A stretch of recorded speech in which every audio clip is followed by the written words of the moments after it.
Hi friends, இன்றைக்கி September 3ஆம் தேதி செவ்வாய்க்கிழமை. சிறகடிக்க ஆசை சீரியலில் என்ன நடக்க போகுதுன்னு இப்போ பார்க்கலாம். இப்போது உள்ளுக்குள்ளார ரூமில் பெரிய சண்டை. யாருக்குன்னா ஸ்ருதிக்கும் மீனாக்கும். அதை பார்த்துட்டு விஜயாவுக்கு வெளியில் குழுக்குழுன்னு இருக்கு இல்லையா. அதுக்கப்புறம் அண்ணாமலை ரொம்ப வருத்தப்படுறாரு. என்னடா நடக்குதுங்க அப்படின்னு சொல்லிட்டு. அப்போ முத்து நான் கீழே போய் வண்டி கழுவ போகிறேன்ப்பா அப்படின்னு ஜாடையாக சொல்லிட்டு போகிறாரு. அண்ணாமலை கீழே போகிறாரு. கீழே போனதும் முத்துவை பிடிச்சி திட்டுறாரு. என்ன தாண்டா நினச்சிட்ருக்க உன் மனசில்?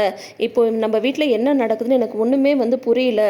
முதல்லன்னா நீங்களும் அண்ணன் தம்பிங்கன்னு சொல்லிட்டு 2 பேரும் சண்டை போட்டுப்பீங்க. அது என்ன ஒரு நாள் 2 நாள் சரியாக போயிடும். எவ்வளோ பிரச்சனை உனக்கு மனோஜுக்கெல்லாம் கூட தான் வந்திருக்கு. ஆனால் இப்போ வீட்டுக்கு வாழ வந்த 2 மருமக பிள்ளைங்க இந்த மாதிரி எல்லாருக்கும் கேட்குற மாதிரி சண்டை போடுறாங்க. இதெல்லாம் என் மனசுக்கு ரொம்ப கஷ்டமாக இருக்குது அப்படின்னு சொல்கிறாங்க. உன்னை முத்து சொல்கிறாங்க, அப்படியாப்பா வெளியே வரைக்கும் நல்லா கேட்டுச்சாப்பா அப்படின்னு சொல்கிறாங்க. என்னடா அதை தான் தெருவுக்கே கேட்குற மாதிரி அப்படி தானே சண்டை போட்டாங்க, இல்லை வெளியில் இருக்கிற எனக்கு கேட்காதா அப்படின்னா தான் அதெல்லாம் ஒன்றும் இல்லைப்பா சும்மா அப்படின்றாங்க. என்னது சும்மாவா, என்னடா சொல்கிற அப்படின்னா தான், அப்பா அதெல்லாம் ஒன்றும் இல்லைப்பா, நாங்கள் இதெல்லாம் ஒரு செட்டப்புக்காக பண்ணது. வெளியில் அம்மா சந்தோஷமாக இருந்தாங்களா அப்படின்னு கேட்குறாங்க. உங்கள் அம்மா மூஞ்சில் தான் பல்ப் எரிஞ்சிச்சே, அவ்வளோ பெருமையால் நின்றுட்டு இருந்தா அப்படின்னு சொல்லும்போது அதுதான்ப்பா எங்களுக்கு வேணும் அப்படின்னதும், நீ சொல்கிறது எனக்கு ஒன்றுமே புரியலடா அப்படின்றாரு அண்ணாமலை. அதுக்கப்புறம் முத்து சொல்கிறாங்க. முத்துவும் மீனாவும் காரில் பேசிட்டு வராங்க. அப்போ மீனா காரில் கூட்டிகிட்டு வராரு இல்லையா. ஸ்ருதியோட அம்மா திட்டிட்டு போனதுக்கப்புறம் அப்போ காரில் முத்து சொல்லும்போது, இப்போ நேராக எங்கே போகிற சொல்லு, இந்த பலகுரலோட அப்பாவை திட்ட தான் போயிட்டுருக்கேன். ஏன்னா அவன் தான் ஐடியா கொடுத்துருப்பான் இந்த மாதிரி உங்ககிட்ட சண்டை போட சொல்லி அப்படின்ட்டு முத்து சொல்ல உடனே மீனா சொல்கிறாங்க, இல்லைங்க அதெல்லாம் கிடையாது, ஸ்ருதியோட அம்மா தான் சொன்னாங்கல்ல உங்கள் அம்மா திட்டினாங்கன்னு சொல்லிட்டு. சரி அப்படின்னா போய் அம்மாட்ட சண்டை போடலாமா அப்படின்னு சொல்கிறாங்க. சண்டை போடலாங்க, ஆனால் சண்டை போட வேண்டியது உங்கள் அம்மாட்ட கிடையாது, ஸ்ருதிக்கிட்ட அப்படின்னு சொல்கிறாங்க. என்ன சொல்கிற நீ?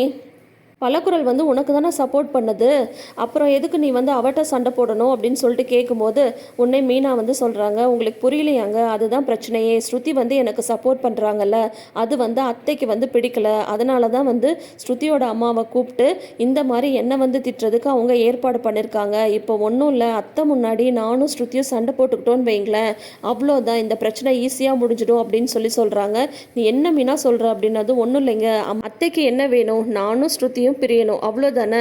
கொஞ்ச நாளைக்கு அவங்க முன்னாடி நானும் ஸ்ருதியும் சண்டை போட்டுக்கிற மாதிரி நடிச்சாவே போதும், இந்த பிரச்சனை ஈஸியாக தீர்ந்துடும். அதை விட்டுட்டு இந்த பிரச்சனையை வெளியில் யாருக்கிட்டையும் நம்ம கொண்டு போகவே தேவையில்லை அப்படின்றாங்க. மீனா சூப்பர் மீனா அப்படின்னு சொல்லவும், நான் இப்பயே ஸ்ருதிக்கு ஃபோன் பண்ணி நம்மளோட பிளானை சொல்கிறேன், அப்போ தான் வீட்டில் எல்லாமே கரெக்டாக நடக்கும் அப்படின்னு சொல்லிட்டு மீனா சொல்லிட்டு ஸ்ருதிக்கு கால் பண்ணுறாங்க. இப்போ தான் அண்ணாமலைக்கு விஷயமே புரியுது. ரூமில் என்ன தெரியுமாப்பா நடந்தது, நாங்கள் பிஸ்கெட் சாப்பிட்டுட்டு இருந்தோம்ப்பா அப்படின்னு சொல்லிட்டு இவங்க ஜாலியாக பிஸ்கெட் சாப்பிட்டுட்டே சண்டை போடுற மாதிரி சண்டை போட்டாங்க இல்லையா. அது எல்லாத்தையும் முத்து சொல்லி காட்டுறாங்க. நீ இப்படி நான் அப்படி, இனிமேல் நான் உன் கூட பேச மாட்டேன் அப்படின்னு சொல்லிட்டு அப்புறம் லாஸ்ட்டாக ஃபைனல் டச்சாக இனிமேல் ஸ்ருதி கூட நான் பேச மாட்டேன் மீனா சொல்ல, மீனா கூட பேச மாட்டேன்னு ஸ்ருதி சொல்ல, அதை வெளியிலேருந்து கேட்குற விஜயாவுக்கு நல்ல ஐஸ்கிரீம் சாப்பிட்ட மாதிரி இருக்கு இல்லையா, அது எல்லாத்தையும் சொல்லி முடிக்கிறாரு முத்து. ஓ அப்படியா அப்படின்ட்டு அப்போ தான் அண்ணாமலைக்கு புரியுது. ஏன்னா அவருக்கு எப்போவுமே பெருசாக இதுக்கும் ரியாக்ட் பண்ண மாட்டார். விஜயா நீ பேசாமல் இருக்க மாட்டியா அப்படின்றது தான் அவரோட மேக்ஸிமம் டைலாக்ன்றது நம்ம எல்லாருக்குமே தெரியும் இல்லையா. அப்புறம் முத்து சொல்கிறாரு, நீ ஒன்றும் கவலைப்படாதப்பா, இந்த வீட்டில் எந்த பிரச்சனையும் நடக்காது அப்படின்னு சொல்கிறாங்க. அதுக்கு அண்ணாமலை சொல்கிறாங்க, எனக்கு அப்புறம் இந்த வீட்டில் இருக்கிற எல்லாரும் ஒற்றுமையாக இருக்கணும் அப்படின்னு சொல்லிட்டு கவனமாக இருக்கிறது மீனா தான். அப்படி இருக்கும்போது மீனாவும் ஸ்ருதியும் சண்டை போடும்போது எனக்கு மனசு கஷ்டமாக போயிடுச்சு. இப்போ கரெக்டு தான் இப்போ நீங்கள் பண்ணது கூட. ஏன்னா உங்கள் அம்மா இருக்கே ஆட்காலே, அவளுக்கு அவளை தவிர வேறு யாரும் சந்தோஷமாக இருந்தாலும் பிடிக்காது. ஆனால் ஒன்று, இது நாடகமாகவே இருக்கட்டும், நிஜத்தில் மட்டும் நடக்காமல் பார்த்துக்கோங்கடா, எனக்கு மனசு தாங்காது அப்படின்றாங்க. அப்பா நீ அதெல்லாம் எதுவுமே கவலையே படாதப்பா, அதெல்லாம் எதுனாலும் மீனா சரி பண்ணிப்பா அப்படின்னு சொல்கிறாங்க. அந்த நம்பிக்கை எனக்கு இருக்குது அப்படின்றாரு அண்ணாமலை. இங்கே இவ்வளோ ட்ராமாலாம் நடந்து முடிஞ்சிருச்சு இல்லையா. அடுத்தது மேலே ரவியும் ஸ்ருதியும் பேசிகிட்டு இருக்காங்க. அப்போ ரவி ஸ்ருதியோட அம்மாவை எதுவுமே திட்டுறதில்லை. ஸ்ருதி அவங்க அம்மாவை திட்டுறாங்க, ரவியோட அம்மாவை, அதாவது விஜயா திட்டுறாங்க. உங்கள் அம்மாவுக்கு இதெல்லாம் தேவையா, ஏன் அவங்க இந்த மாதிரி நெகட்டிவாக யோசிக்கிறாங்க, நானும் மீனாவும் பேசிக்கிறதுல உங்கள் அம்மாவுக்கு என்ன பிரச்சனை அப்படின்ற மாதிரிலாம் திட்டுறாங்க. இதுக்கு உங்கள் அம்மாவும் தானே ஒரு விதத்தில் ரீசனு அப்படின்னு சொல்லும்போது, உடனே நான் இப்பயே எங்கள் அம்மாவுக்கு கால் பண்ணுறேன்ட்டு ஸ்ருதி கால் பண்ணுறாங்க சுதா அக்காவுக்கு கால் பண்ணி இந்த மாதிரி அவங்களோட சொந்தக்காரங்க ஒருத்தவங்க வந்து சைக்காட்ரிஸ்டாக இருக்காங்கல்ல, அவங்களோட அப்பாயின்மெண்ட் வேணும் அப்படின்னதும், யாருக்கு அப்படின்னதும் வேறு யாருக்குள்ள உனக்கு தானே பிராந்து பிடிச்சிருக்கு, அதாவது பைத்தியம் பிடிச்சிருக்கு அப்படின்னதும், எனக்கு என்ன பிராந்து பிடிச்சிருக்கு அப்படின்னதும், உன்னை யார் மீனாட்ட போய் சண்டை போட சொன்னது அப்படின்னதும், இல்லை உங்கள் அத்தை தான் இந்த மாதிரி வந்து கம்ப்ளைண்ட் பண்ணாங்க அப்படின்னா உங்கள் 2 பேருக்குமே பைத்தியம் தான் பிடிச்சிருக்கு அப்படின்ட்டு ஸ்ருதி வந்து அவங்க அம்மாவை நல்லா திட்டி விட்டுறாங்க.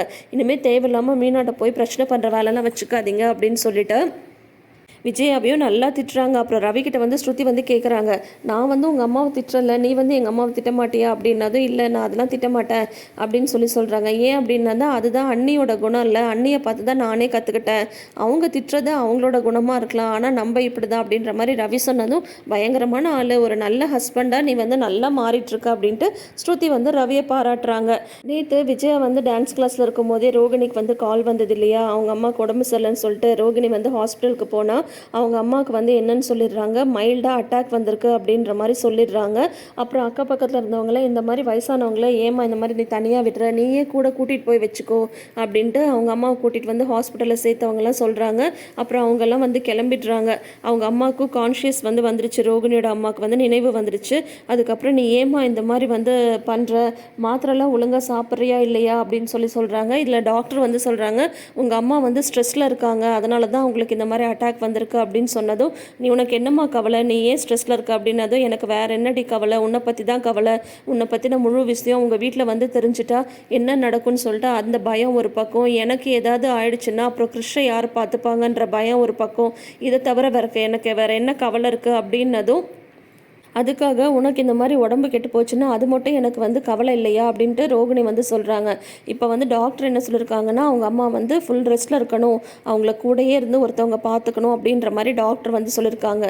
அதனால வந்து ரோகிணி வந்து இவங்களை மெட்ராஸ்க்கு கூட்டிகிட்டு வர்றது வரைக்கும் இவங்களை கூடயே இருந்து பார்த்துக்கிறதுக்கு ஏதாவது ஏற்பாடு பண்ணணும் அப்படின்னு சொல்லிட்டு ரோகிணி வந்து யோசிச்சுட்டு இருக்காங்க. அதோட வந்து தொடரும் போட்டுட்டு நாளைன்னு காட்டுறாங்க. அதில் வந்து மனோஜ்க்கு கால் பண்ணி ரோகிணி வந்து பேசிகிட்டு இருக்காங்க. இப்போ நீ எங்கே தான் இருக்க அப்படின்னதும், இந்த மாதிரி நான் வந்து அவங்க ஃப்ரெண்டு இருக்காங்க இல்லையா வித்யா, அவங்களோட தான் இருக்கேன் அப்படின்னு சொல்லிட்டு ரோகிணி வந்து இந்த பக்கம் போய் சொல்லிட்டு இருக்கும் போதே வித்யா வந்து ரோகிணியை பார்க்கறதுக்காக மனோஜோட ஷோரூம்க்கு வந்து வந்துடுறாங்க. நிஜமா வித்யா உன் கூடயா இருக்கா அப்படின்னது, ஆமாம் வித்யா என் கூட தான் இருக்கா அப்படின்னு சொல்லிட்டு ஃபோனை வச்சிடுறாங்க ரோகிணி. அப்புறம் வித்யாவுக்கு வந்து கால் பண்ணுறாங்க, இந்த மாதிரி நான் மனோஜ் கிட்ட சொல்லியிருக்கேன், நான் வந்து உன் கூட இருக்கேன் அப்படின்னு சொன்னதும், நீ மனோஜ் இப்போ என்ன தான் பார்த்துட்ருக்கான், நான் இப்போ உன்னை பார்க்கறதுக்காக உங்களோட ஷோரூம்க்கு தாண்டி வந்திருக்கேன் அப்படின்னதும் உன்னை ரோகிணிக்கு வந்து ஷாக் ஆகிடுது. இந்த விஷயத்த ரோகிணி வந்து சமாளிக்கிறதுல அவங்களுக்கு ஒரு மேட்ராங்க. அடுத்தது ஏதாவது ஒரு பொய்யை வந்து ரெடிமேடாக வச்சுட்ருப்பாங்க. ரோகிணி எது சொன்னாலும் நம்புறதுக்கு தான் மனோஜ் வந்து ரெடியாக இருக்கார்ல. ஸோ இந்த தடவையும் கண்டிப்பாக ரோகிணி வந்து மாட்ட போகிறது கிடையாது. ஆனால் இப்போ வந்து ரோகிணிக்கு வந்திருக்கிற ஒரு பெரிய பிரச்சனை என்னென்னா, அவங்க அம்மாவுக்கு உடம்பு முடியாமல் இருக்கிறதுனால இப்போ கிருஷ்ணை வந்து கண்டிப்பாக இவங்க டேக் கேர் பண்ணியே ஆகணும், அவங்க அம்மாவையும் டேக் கேர் பண்ணி ஆகணும்.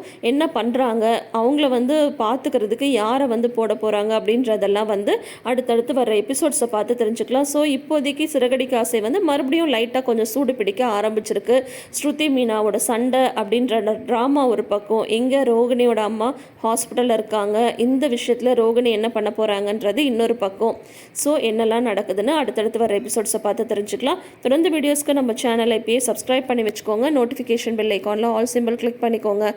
தேங்க்யூ.